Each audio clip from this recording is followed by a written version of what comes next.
Jaya Dvaita Chandra Jaya Gaura Bhakta Vrinda. Okay, so we'll read the verses. So this is Caitanya Caritamrita Adi Lila, chapter 4, text number 153. Gopyascha Krishnam Upalabhya Chiradabhishtam Yat Prekshane Drishishu Pakshma Kritam Shapanti Drigbhir Hridhi Kritam Alam Parirabhya Sarvas Tad Bhavam Apur Apinitya Yujam Durapam.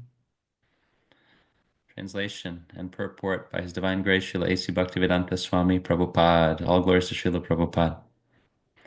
The gopis saw their beloved Krishna at Kurukshetra after a long separation. They secured and embraced him in their hearts through their eyes, and they attained a joy so intense that not even perfect yogis can attain it. The gopis cursed the Creator for creating eyelids that interfered with their vision. Prabhuji, you Purport. don't have it on the screen? Oh, thank you for the reminder, Mataji. My apologies. Because I'll do it. I was opening No, my phone I and looking at the appreciate it. database. No, I appreciate you mentioning. Thank you so much.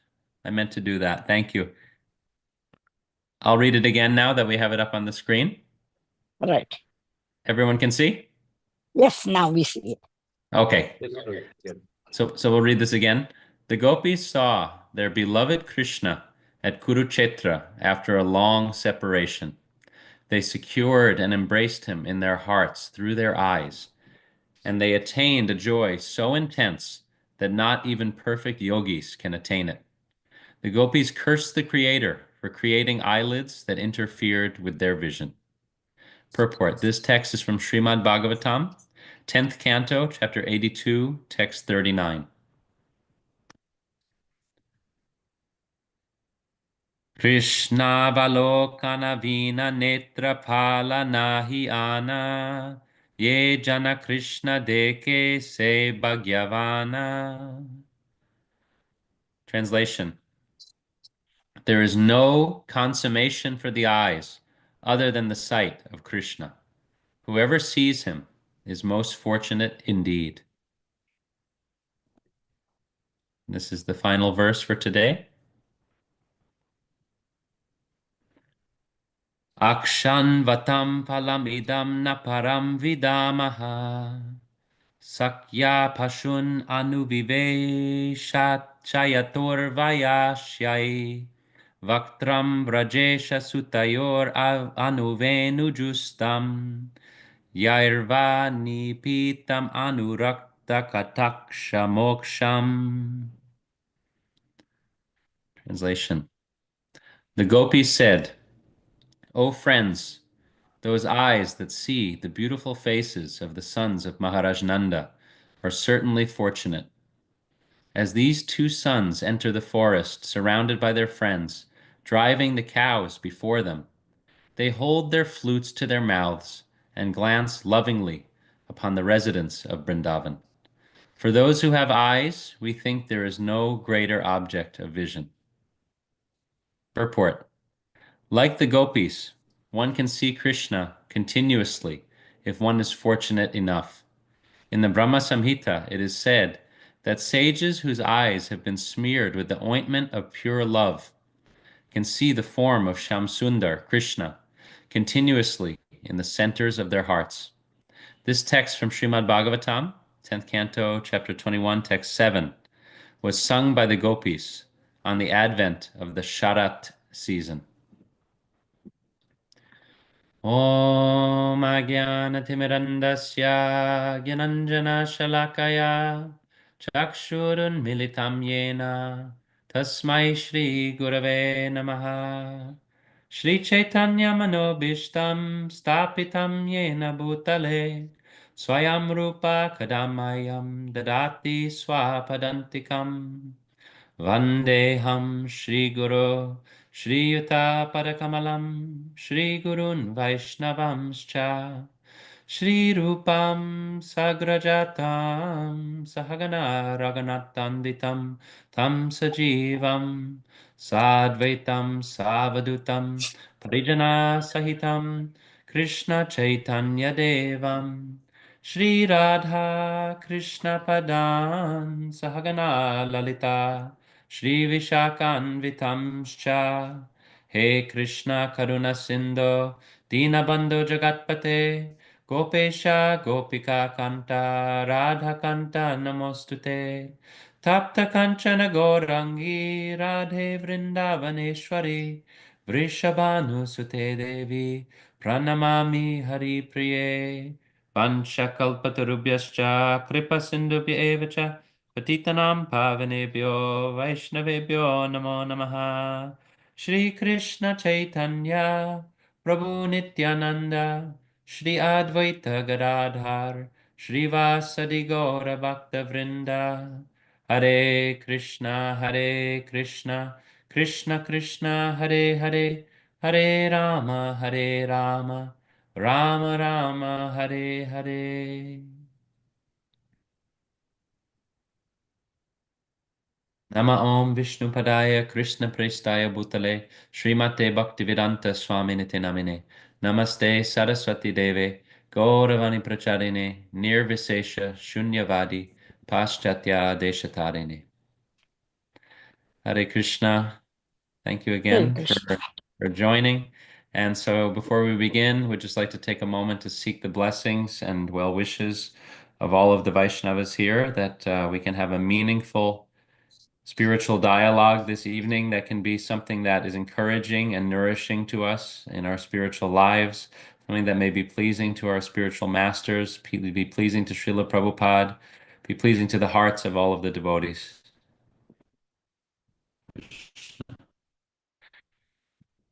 So, as Simheshwar Prabhu was saying, this is a very, very elevated subject matter. And the only hope we have of speaking meaningfully about this subject matter is the blessings and mercy of the devotees of our Guru Parampara, of Srila Prabhupada, previous acharyas. So we seek their blessings and mercy before even approaching a subject like this. And we are fortunate to be able to hear these subject matters, because even if intellectually we can't process the depth of such pastimes, if we are sincere and open-hearted and not envious, then these pastimes can really touch our hearts and deeply register on the level of the soul. So we can feel encouraged that even if mentally it's hard to kind of process or make sense of these pastimes, we also understand that that's not really the point. The point is that these pastimes touch our hearts on a very deep level and remind us more and more what our purpose of life is, who we really are at the deepest level, and also that we can offer all obeisances to the exemplary devotees of the Lord. And the most exemplary devotees of the Lord are the gopis, who have pure selfless love for Krishna with no other motivation. It's not Mishra Bhakti. It's not mixed in any way, shape, or form.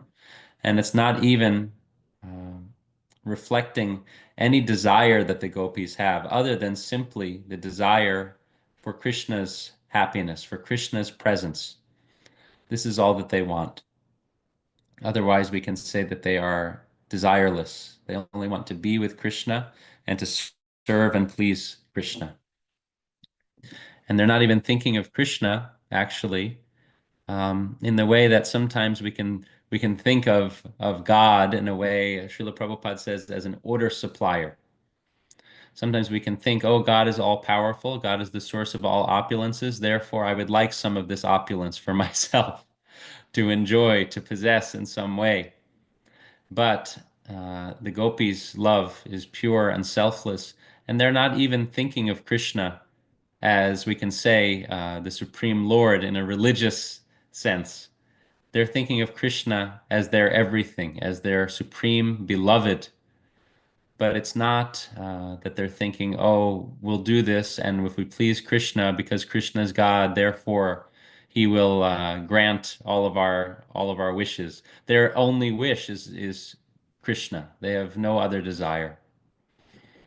So Srila Prabhupada shares that at this time the gopis meet Krishna at the battlefield. No, it's not the battlefield yet, actually. We're so used to saying battlefield. They meet Krishna at Kurukshetra. The battle came later after this pastime. So they meet Krishna at Kurukshetra. And all of the Brajvasis at this time, after Krishna has left for Dwarka, they're in deep separation from Krishna. Krishna is their life and soul. The elder gopis are thinking of Krishna and his mischievous childhood pastimes and how much love they feel for him and how much just they adored Krishna.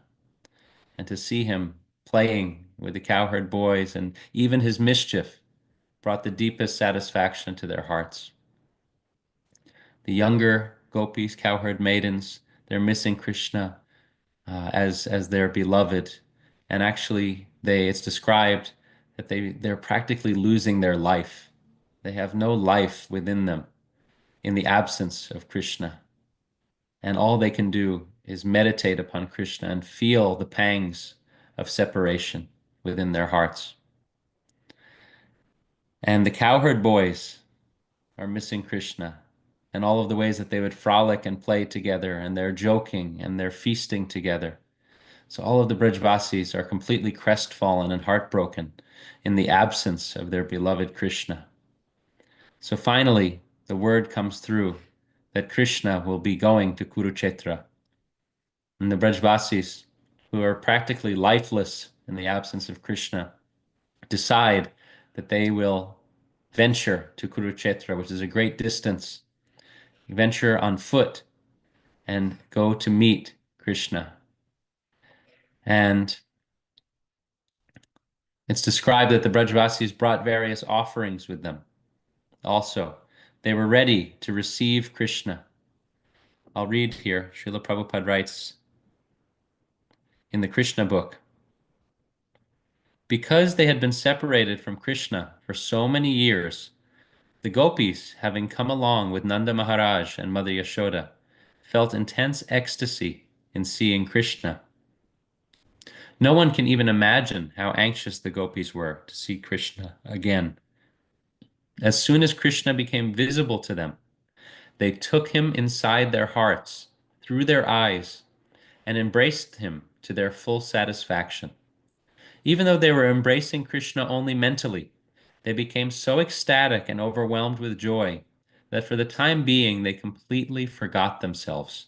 The ecstatic trance which they achieved simply by mentally embracing Krishna is impossible to achieve even for great yogis constantly engaged in meditation on the Supreme Personality of Godhead.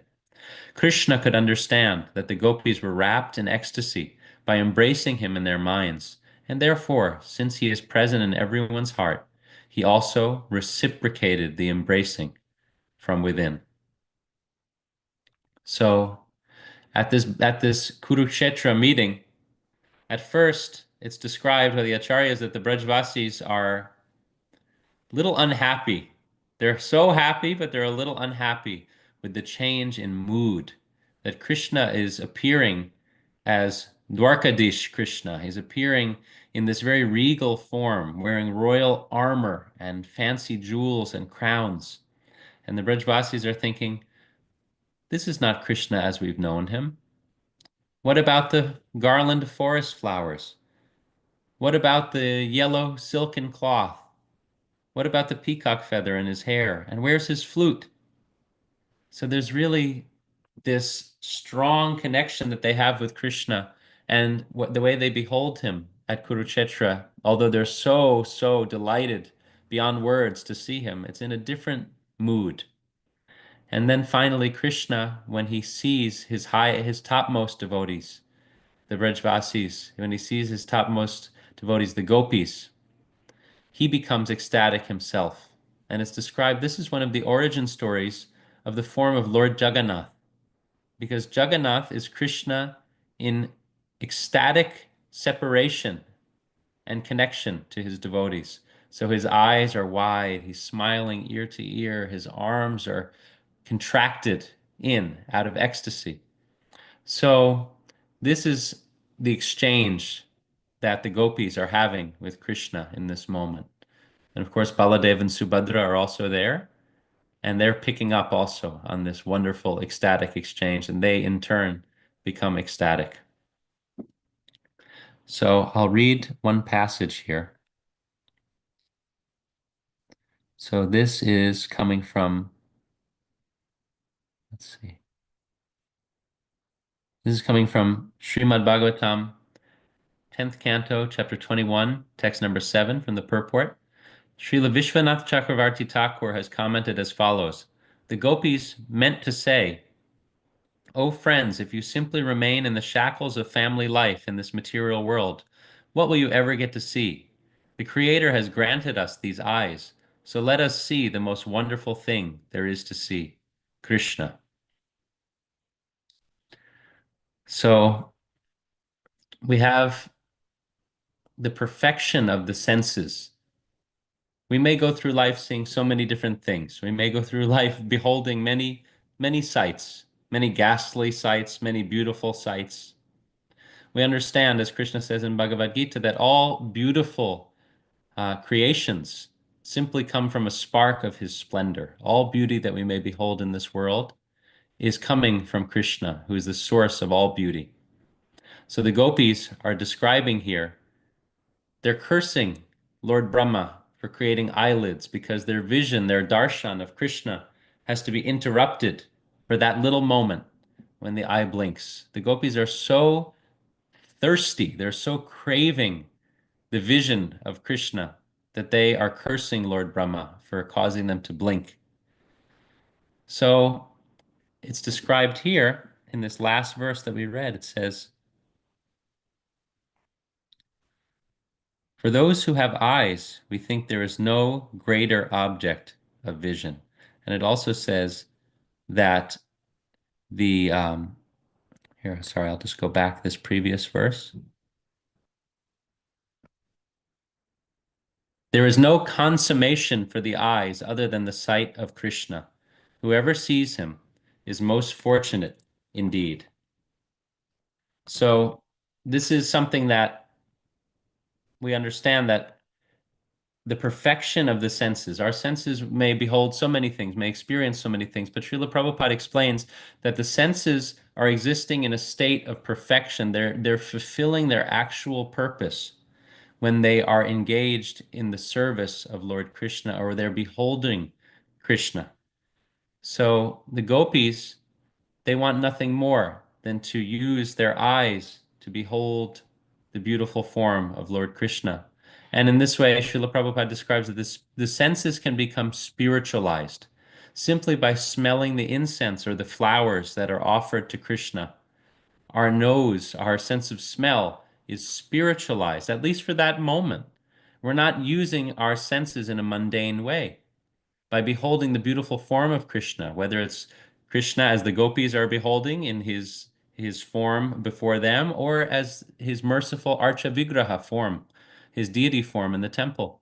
By beholding Krishna, our eyes become spiritualized.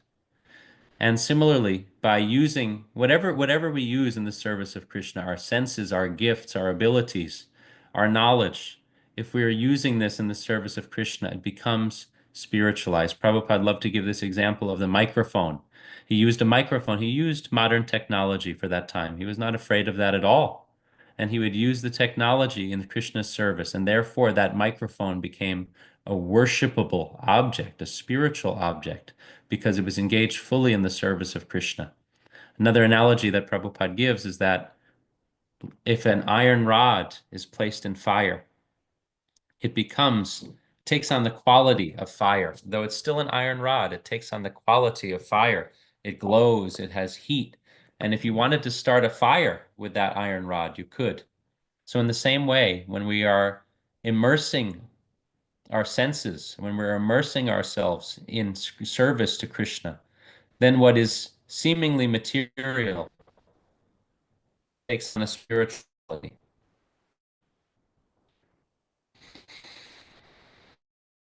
So this is also very important for our vision in life as practitioners. Of course, the gopis, their position is so elevated. Who can really say anything about the elevated position of the gopis? We can't even approach it. But even as practitioners, as sadhakas on this journey of Krishna consciousness, there's something to be learned here.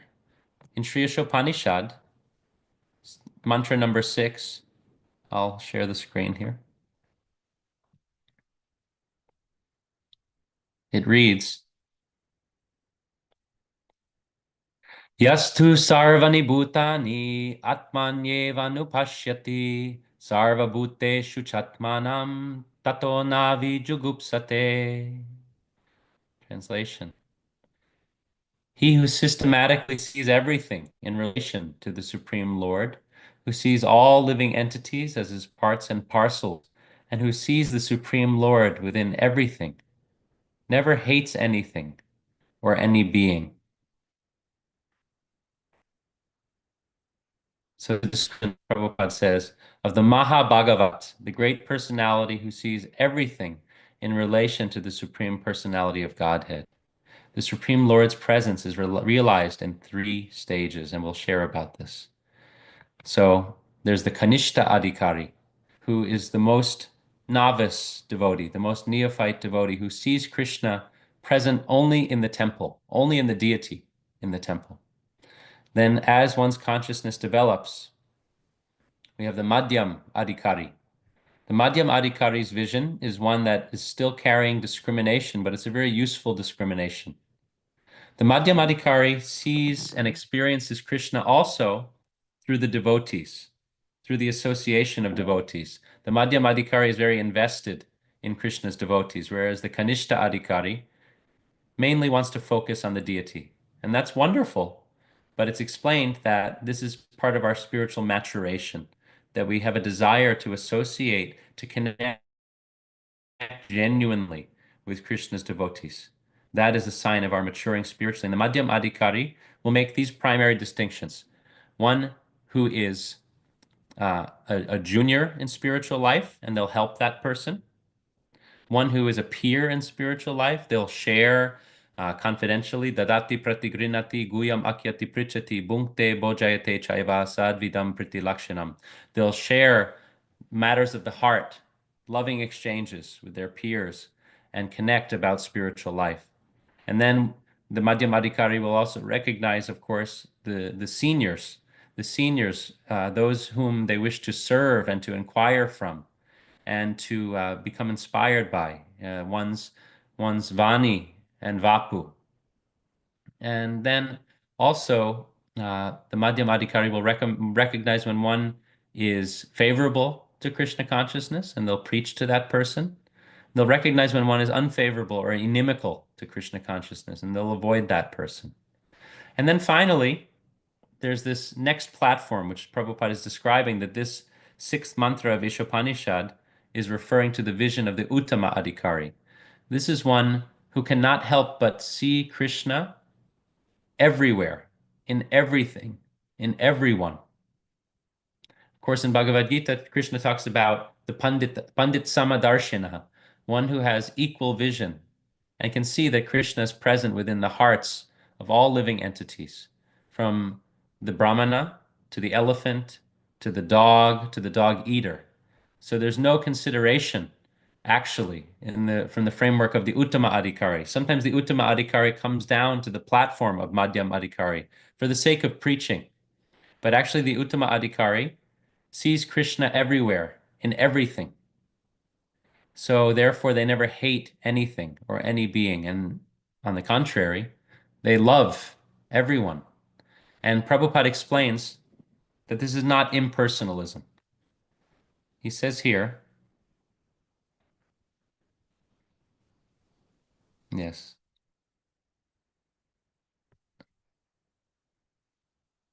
Prabhupada says here, and this is in response to a devotee's question. The devotee says, why does Krishna arrange for the pleasures of sense gratification if they only bring us suffering? Prabhupada says, again, the same answer. Krishna has given us minute independence. We can use our senses for either sense gratification or for serving him, which is the real pleasure of the senses.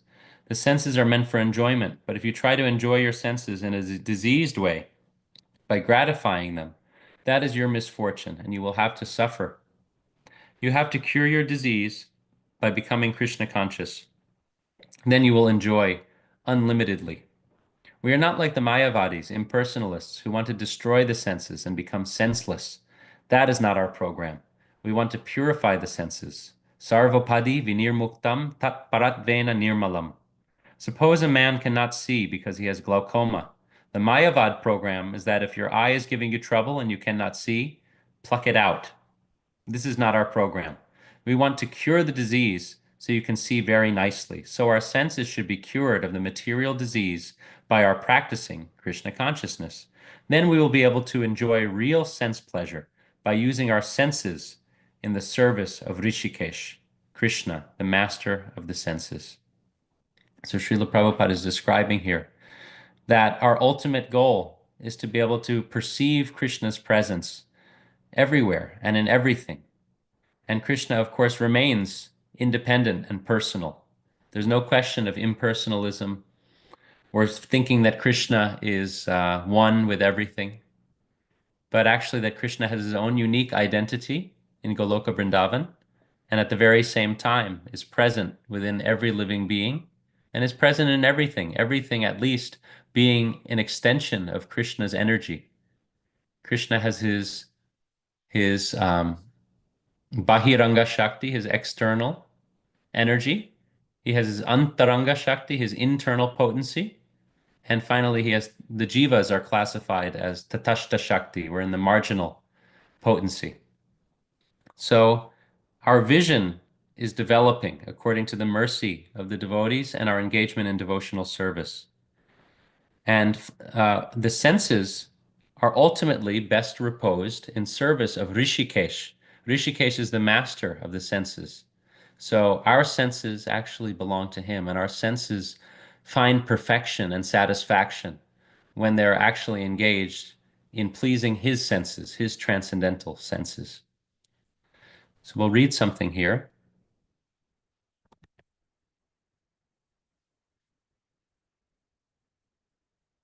So this is Srimad Bhagavatam, 9th canto, chapter 4, texts 18 through 20.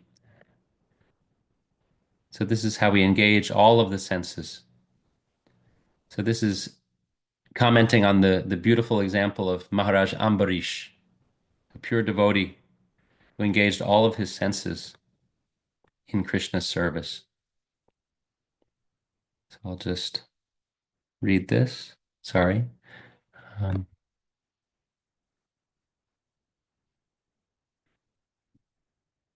Everyone can see the verse here?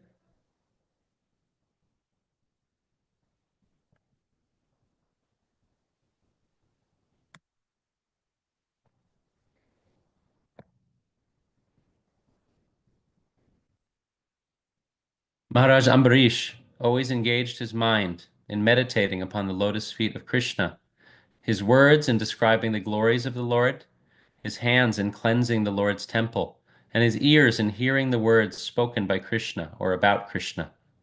He engaged his eyes in seeing the deity of Krishna, Krishna's temples and Krishna's places like Mathura and Vrindavan. And he engaged his sense of touch in touching the bodies of the Lord's devotees. He engaged his sense of smell in smelling the fragrance of tulsi offered to the Lord. And he engaged his tongue in tasting the Lord's prasad. He engaged his legs in walking to the holy places and temples of the Lord, his head in bowing down before the Lord, and all his desires in serving the Lord 24 hours a day. Indeed, Maharaj Ambarish never desired anything for his own sense gratification. He engaged all his senses in devotional service, in various engagements related to the Lord.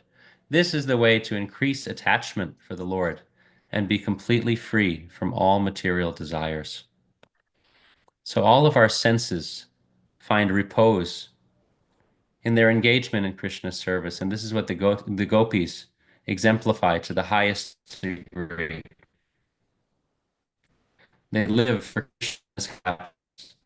They don't have independent happiness. Their happiness is one with Krishna's happiness. When Krishna is happy, they're happy. So on this path of Krishna consciousness, we are given a means of becoming absorbed, a means of remembering Krishna and seeing Krishna everywhere. This is through regulated practice. This is through our Vaidhi sadhana bhakti. That through our spiritual practice, through our chanting, through our daily sadhana, all of these angas of bhakti, reading the Shastra, visiting the holy places, associating with devotees, worshiping the deity, and chanting.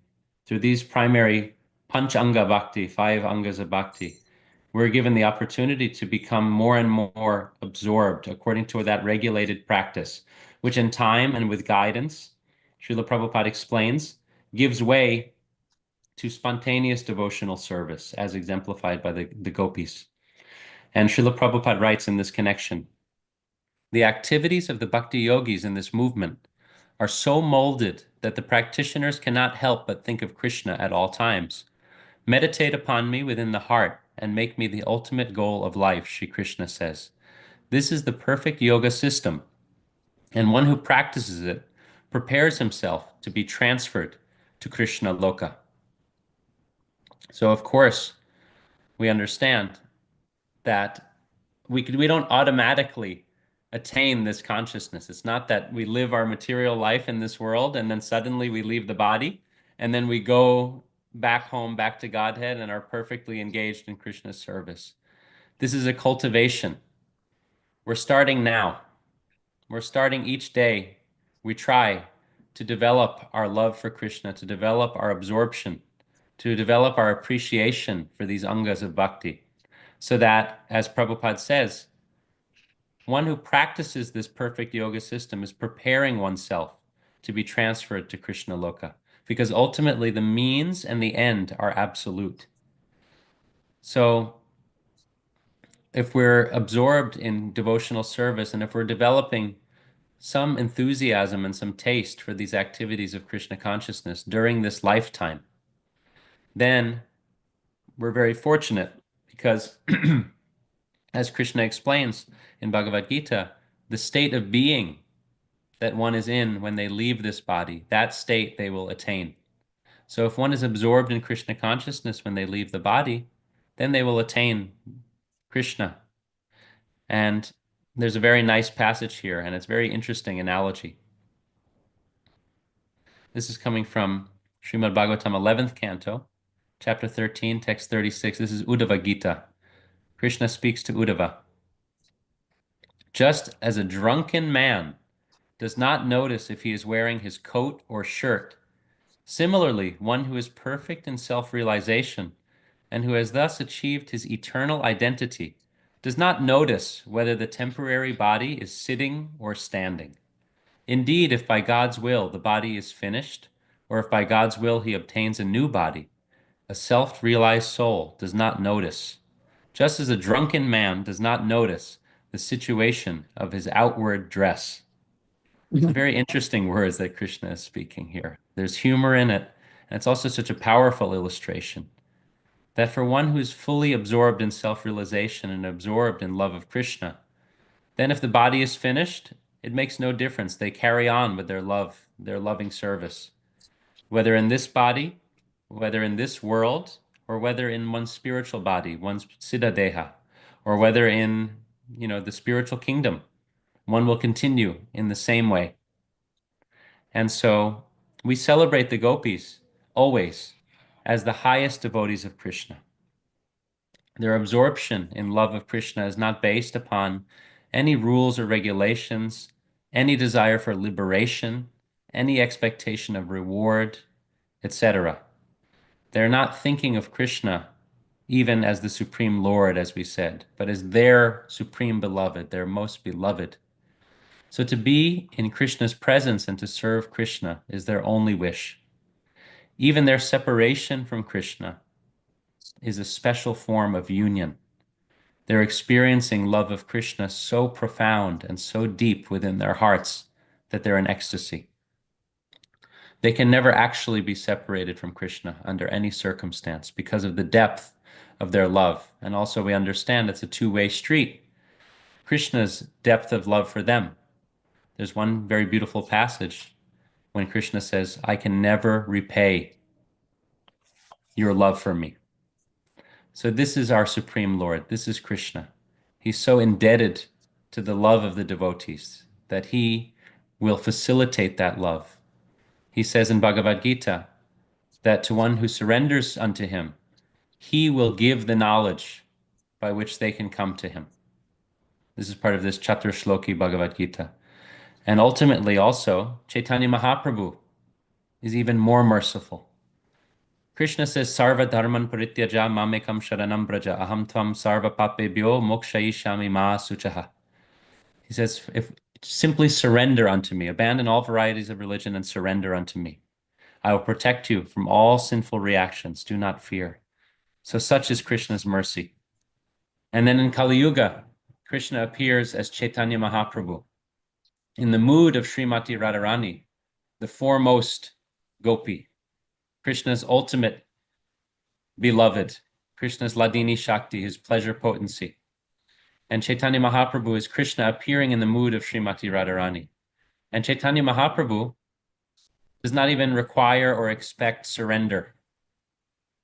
He goes freely distributing love of God, even to those who don't think they need it, don't think they want it. We understand in Kali Yuga, our world is hurting very much. We see the chaos in this world. We see all of the conflict and turmoil based on so many things, based on bodily identification, based on ego, based on political affiliations, so many temporary things, naimitika considerations, flickering temporary things of this world. And yet, Chaitanya Mahaprabhu comes with such mercy, such causeless mercy, because we really need it.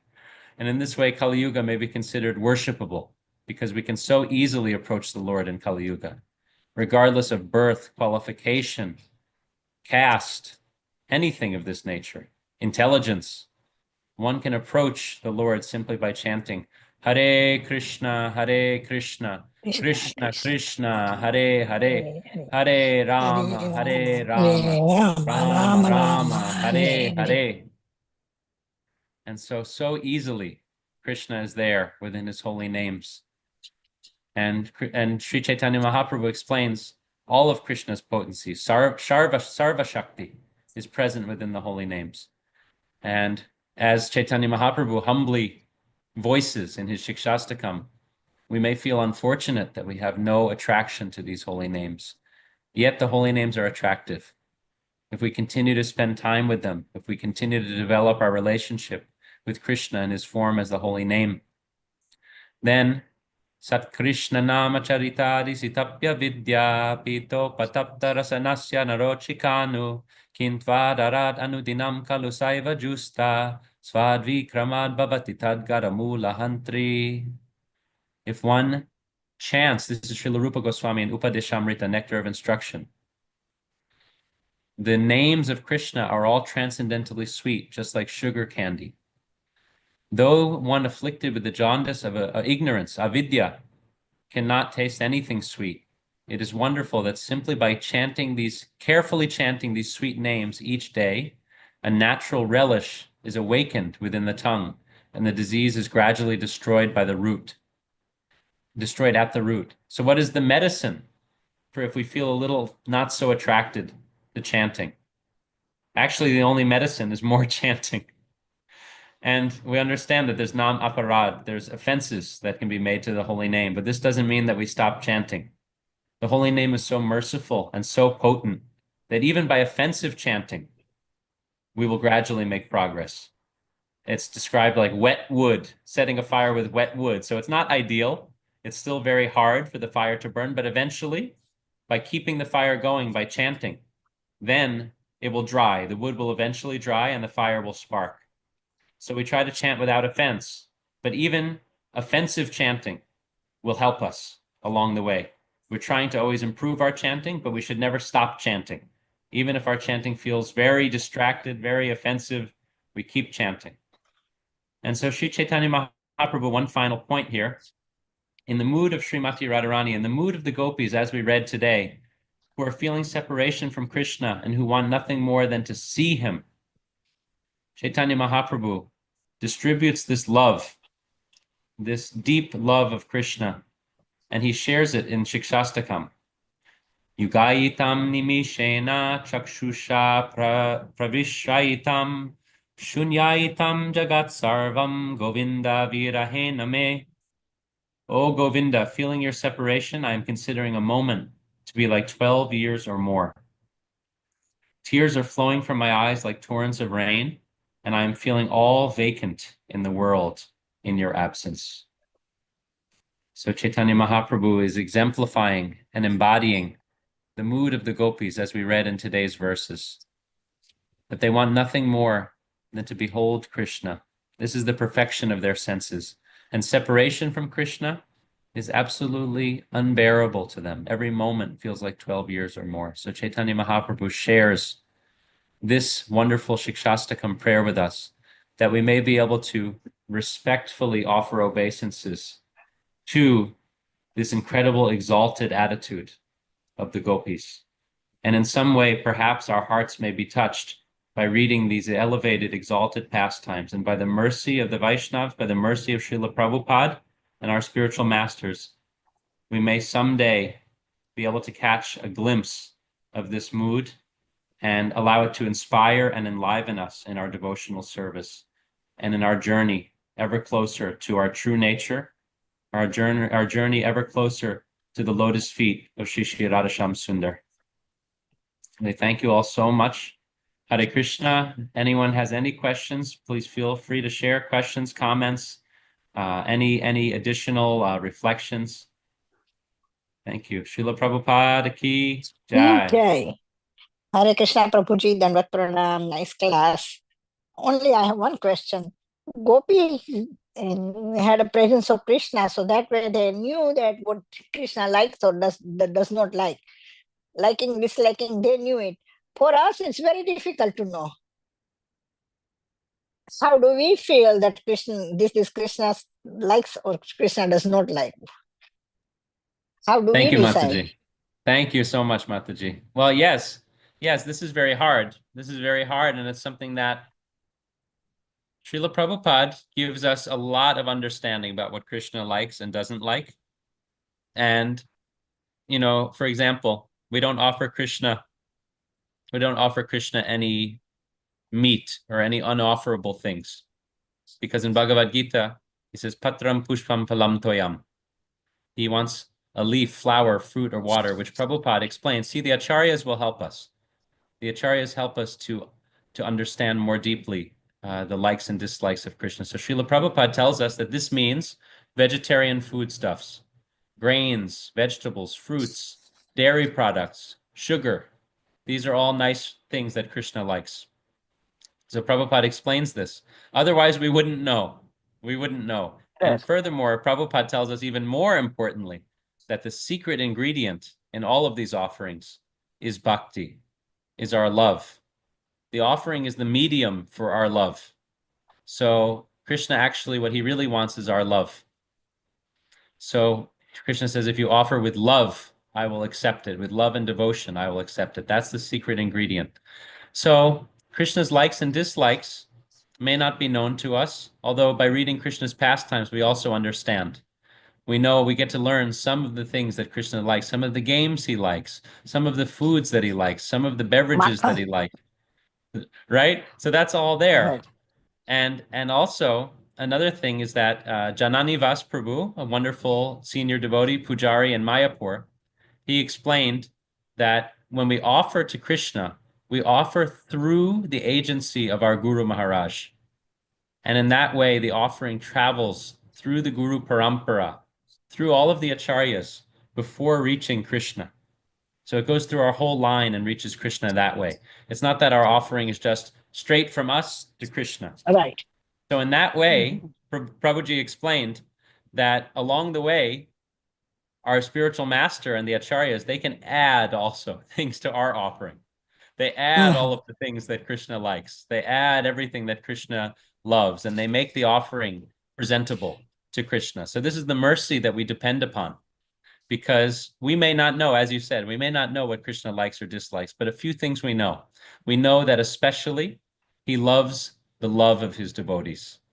And that's the guiding principle behind any offering that we try to make. If we offer it with love and we offer it with respect and worship and love for his great devotees, then that offering will take on a special quality. And we pray that Krishna may accept that.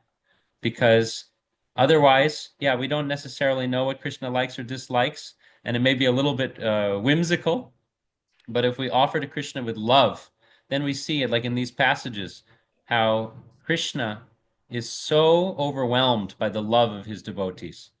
Not only that the devotee is overwhelmed by the love of Krishna, but Krishna becomes overwhelmed by the love of the devotee. Krishna was so overwhelmed by the love of Arjuna that he drove the chariot for Arjuna. He served his devotee. So in that way, if we offer with love, then with the mercy of the senior devotees and the acharyas, we hope and pray that our offering may become something offerable to Krishna and something complete. Thank you, Prabhuji. Usually I was feeling I am preparing the food or children and spouse likes it. So that's not a Krishna's wish. So always I feel guilty. And I'm not preparing the food for Krishna really. The whatever spouse and children says, do this dishes, and we offer that. Yes, yes. And, this may be a practical thing. Our Krishna consciousness is a gradual journey. So at first, you may be preparing what the spouse and children like. And as long as it's vegetarian, as long as it's something pure and it doesn't contain any unacceptable ingredients to offer to Krishna, then it's fine. Then you make it and you offer that to Krishna. And that's still very good. It's a step in that direction. But then it's explained that eventually we may want to cook really with that consciousness from beginning to end, thinking, what is it that Krishna wants today? What is it that Krishna would enjoy? And then in that way, we really get into the spirit of prasadam, which is that it's Krishna's mercy. We're making the offering to Krishna for his enjoyment. Boga. It's called Boga because Krishna is the enjoyer of it. Krishna enjoys it. And then we accept the remnants of that offering as prasadam. That's our spirit. That's the spirit of the great devotees that we're trying to understand.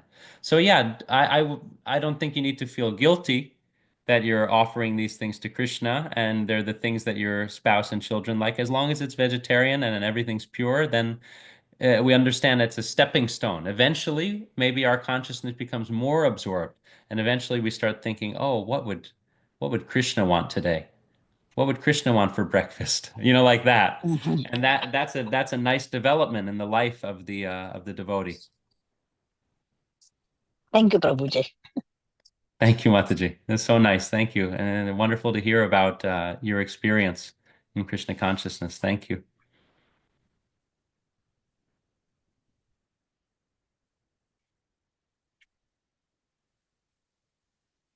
But just to say, if something came to mind, just the principle of offering is still very, very powerful and important. And Jayadvaita Swami, he said one time, if you're going to have something, if you're going to eat something, if you're going to, have something in your house, put it on the altar and offer it to Krishna. He said sometimes devotees are too strict in terms of making the perfect offering and everything like that. That way, sometimes what we end up doing is we end up only offering certain things. He said, this is what Jayadvaita Maharaj said. He said it's good to just try to offer everything, even if you don't do it always perfectly, better to offer it and then honor the prasad. Prabhuji, what happened yesterday? I had a phone call and I was cooking and I didn't remember that I put a salt in the food or not. Then I was thinking, should I test it or not? Or should I give it Krishna without testing? And what do I do?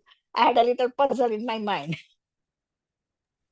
That's so nice, Mataji. I'm just appreciating your consciousness. I'm appreciating your consciousness very much. Hare And yeah, Krishna. oh, I see Shweta Sugopi Mataji, please. Hare Krishna, Roji. Dhanvat pranams. Hare Krishna, Mataji. Dhanvat pranams. Very nice conversation. Very nice class. So absorbing. I just have something to add here, Mataji, on the salt thing, right, Mataji? What happens is, so first of all, when you say you feel guilty, right, that you're cooking for your family, like you don't know what Krishna likes. Um, what I feel here is that sometimes, Krishna can reveal through your family, right? What Krishna wants, like you ask your son what you want to eat. Maybe Krishna gives him the intelligence, right, to say, hey, I want sambar today. Maybe Krishna wants sambar, right? So through him, he is giving you that idea of cooking sambar because Krishna likes to have that. So take it that way, Mataji. So you won't feel guilty, and slowly it will all fall in place. That is one thing. And the other thing is on the salt, right? So it happened to me few times that I missed putting salt in my preparation, right? And I have no idea that I did not put salt. But what happens is, as soon as I offer it, even when I have not tasted it, after offering, I get that thought in my mind, oh my God, I did not put salt today in my preparation, right? So I just take it like Krishna tasted it and Krishna gave in my heart that vibration. Hey, you did not put salt today, you missed it. So because the idea comes only after I offer, and when I'm cooking, I don't know I didn't put salt, and then when I taste it later on after I've offered, the salt is not there.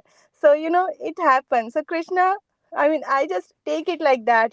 So just to keep it lively with Krishna, that Krishna gives intelligence. What he wants, he reveals in our heart. We cook it, and then he also tastes it. So just my way of taking it, Mataji and Prabhuji. Hare Krishna. Sometimes I feel somebody was testing. Should I test it? I ask myself the question. Yes, Mataji. That I'm not sure we should taste or not. Yeah. Beautiful reflection. Thank you very much, Mataji. I like that. I like the kind nature of that, that it's very understanding and forgiving. And of course, Krishna understands, and Krishna can give us guidance even through our family members. That's beautiful. Thank you. Yes, thank And Niru Mataji, yes, regarding the tasting, I guess it's a very personal thing, but it's also, I go back to your consciousness. That's very nice. You're thinking about it in terms of Krishna. You're not thinking about it in terms of your own enjoyment. So that's very nice. Thinking, oh, would it be too salty for Krishna? That's very good. Yeah, that's really nice. Anyone else would like to share? Any reflections, questions, thoughts? Hare Krishna, Krishna Dinabandhu. Hare Krishna, able to hear me? Yes, Simeshwar Yes, Prabhu. Hare Prabhuji. Krishna. Hare Krishna, this morning. Yes, hearing this, my comments is that to be extremely careful when we do the bhakti of the Lord, especially ways of cooking. So our neglect or our forgetfulness or our other things and should not misunderstood that this is the will of Krishna. So yes, sometimes happens. Sometimes when it's goes, but we always very careful when we cook for the Lord. Like that's why there are certain rules and regulations when we do the cooking. Acharyas and the Shastras reveals that we have to follow that. So this happens. So be very careful when we cook that. We should be conscious of that. I'm cooking for the Lord. So in that case, our mind, body, and everything be in the one line of yes, I'm cooking for the Lord. You should be as much as possible very conscious and attentive while cooking. Then yes, sometimes we get into that situation where forget or miss something or something. That's understandable, but all the time you should be extremely careful and you should be very attentive. One person, mind should be there with cooking, and then everything is all right. Then everything, when our mind goes away here and there, and we talk on the phone. Many times nowadays it's a habit. While cooking, you are talking on the phone. This is not Krishna conscious. I mean, this is just for, and also we should also think that what Krishna likes in every day, not that okay, husband says or wife says, okay, I like this, I like, but it's always good. I mean, you should cook for it. There is nothing wrong in it, but we should also think about that what Krishna also likes. We should definitely offer what we for our children. Should definitely cook for our husband and parents, whoever it is. We should offer definitely. Also, at the same time, one item at least we should offer that of what Krishna likes to that and add to that. So this is gives more devotion. Krishna likes that. So, yeah, I mean, even in the middle of all this, devotee likes me, or he's doing something for me. So it's always into that case. Yeah, I mean, sometimes we neglect, sometimes we forget, sometimes our own, personal things, and we kind of come into a situation, and then we should not say that, oh, this is what is Krishna like. So we should try our maximum and level plus in all respect. Then, then we can say that it was Krishna. Yeah. So that's the thing. Just wanted to add to that. Thank you. Thank you, Sameshwar Prabhu. Very, very nice points. Thank you. Hare, Ashish Prabhu, Hare Krishna. Hare Dandavat Krishna, Pranam. Dandavat Pranam, Prabhu. Very wonderful class, Prabhu. And in your class, you mentioned that keep chanting, and you gave the example of the uh, wheat wood in example. Very good, Prabhu. Very, very heart touching. Really, very good. And other thing, Prabhu, for lighter mode, I can tell that lighter mode. Don't take it other way. Whatever the we are cooking, Prabhu, really that type of consciousness don't we have. Don't we have not? I don't have that type of consciousness. Always thinking that what I like, then we can offer that thing. Really. So I like this, like this pakoda or something like this sweet. So we making that thing and then offering to the Lord. So whatever Krishna is liking, we don't know actually. Really, I have that. I have no that not that type of consciousness. Whatever the vegetarian food we are making, we like this. Any dishes, suppose any dishes, we like this thing. Very tasty or some very very sweet or something like that. We preparing and offering to the Lord. But in case of the suppose say that I heard that Radharani likes the what is the various what are the particular things Radharani likes. But frankly tell you that we also took that prasadam. Uh, that type of when I cooked that thing, that was to us. I thought that it is not very tasty. We can make other thing like that. So Dandavat Pranam. That is my my my experience, but I have not that type of consciousness. That's why I am feeling like that right now. Dandavat Pranam. Thank you, Prabhuji. Thank you for sharing. And Yeah. Srila Prabhupada says that Krishna consciousness is for devotees who are thoroughly honest. So I just want to appreciate your honesty in talking about, your own experience and, how just, I think it's very important for us to just be honest about what we're experiencing in our spiritual journey. So I think it's very good that you're talking about how, yeah, for yourself personally, it wasn't something that you liked so much, but you cooked it because you wanted to make a nice offering for the Lord. So that's very good. And Yes. Krishna definitely really values and loves your honesty. So honesty is always important. So thank you for sharing that, Prabhu. That's a nice reflection. Yes. Haribol Prabhu. Dandavat Pranam. Dandavat Pranam. Haribol, Dandavat Pranam. Anyone else? Kanika Mataji, Hare Krishna. Thank you for tuning in. And yeah, all of the devotees here, everyone else has shared. Anything else? Any concluding remarks?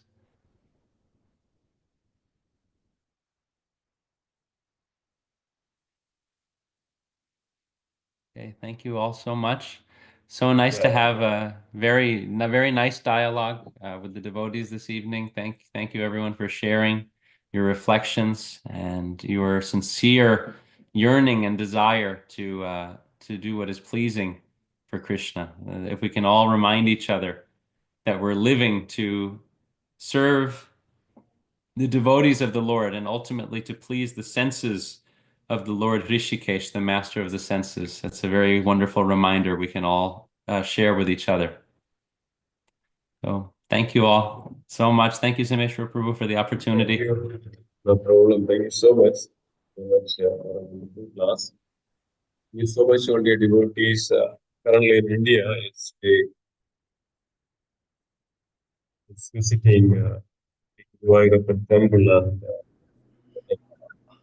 Oh, nice. Prabhu, you are in India. That's why your voice is a little bit low and breaking a little bit. Yeah, Yeah. so I think the connection is not so good here and there. Yeah, a little difficult to hear from you, Prabhu. Yeah, but it's very nice that you're joining all the way from India. Thank you. Very good that devotees are joining. I think there is two words that how fortunate we are to come and closer to the hearing Srimad Bhagavata Katha. Yes, that's really Krishna's mercy and really Krishna's blessings. So don't take it lightly. This Sangha, this association opportunity to hear about the Supreme Lord and engaging and asking questions. It's really the mercy of the Supreme Lord. Thank you so much for joining. Please continue to join and don't miss this. This is our sadhana, part of our sadhana. This sadhana, only that we can progress further. There is no other way. So this is the other side of the Vaitarani. This is the other side of Vaitarani river. This side of the Vaitarani river is full of miseries and problems. But this Krishna consciousness is the other side of Vaitarani, full of bliss, full of knowledge, and one can attain that and it is do this. Thank you so much. Stop here. And let's stand together. Hare Krishna, Hare Krishna, Krishna Hare Krishna, Krishna, Hare Krishna, Hare Hare Hare, Ram, Hare Ram, Hare Ram Ram, Hare Ram, Hare. Hare Hare. Vancha kalpatarupasya kripa sindhu Vaishnaveभ्यः पतितनां पावनेभ्यो वैष्णवेभ्यो नमो नमः। वैष्णव की जय। मेरा श्री चैतन्य चरितामृत की जय। श्रील प्रभुपाद की जय। कृष्ण जय। Dinabandhu ki Hare jai. Premanande Hari Hari. Thank you, Prabhuji.